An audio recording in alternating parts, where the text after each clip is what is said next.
L'ANCI, Associazione Comuni d'Italia, ha come obiettivo fondamentale la tutela degli interessi dei comuni di fronte al Parlamento, governo, regioni, organi della pubblica amministrazione, organismi comunitari e ogni altra istituzione che eserciti funzioni pubbliche di interesse locale. In particolare promuove l'approfondimento di problemi che interessano i comuni stessi e le città, orientando la propria sensibilità nel cogliere tendenze, mutamenti e nuove criticità su ogni materia riguardante la pubblica amministrazione, come il patto di stabilità, cioè il rafforzamento delle politiche di vigilanza sui deficit e i debiti pubblici.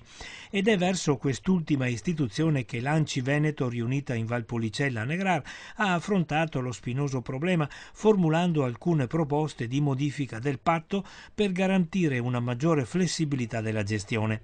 Vediamo quali sono queste proposte. Insomma, le compensazioni ICI sono sugli occhi di tutti. Chiaramente questa modifica importante per la nazione italiana ha creato e crea qualche problema ai comuni italiani. Poi c'è il patto di stabilità, soprattutto per quel che riguarda gli investimenti. Non è tanto questione a spesa corrente, entrate e uscite debbono corrispondere, ma gli investimenti sono un'altra cosa, quindi il patto di stabilità deve essere liberalizzato. Ultimo elemento, le questioni dei beni demaniali che devono essere portate alle comunità locali.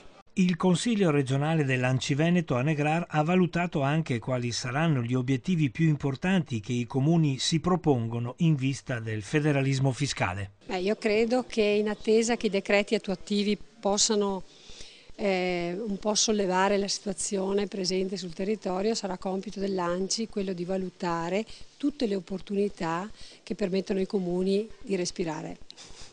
L'importante è soprattutto avere una visione di quello che si vuole. Certo, e abbiamo già fatto degli incontri col Presidente e io credo che sia importante prima di tutto valutare quali risorse possono essere messe a disposizione del Veneto.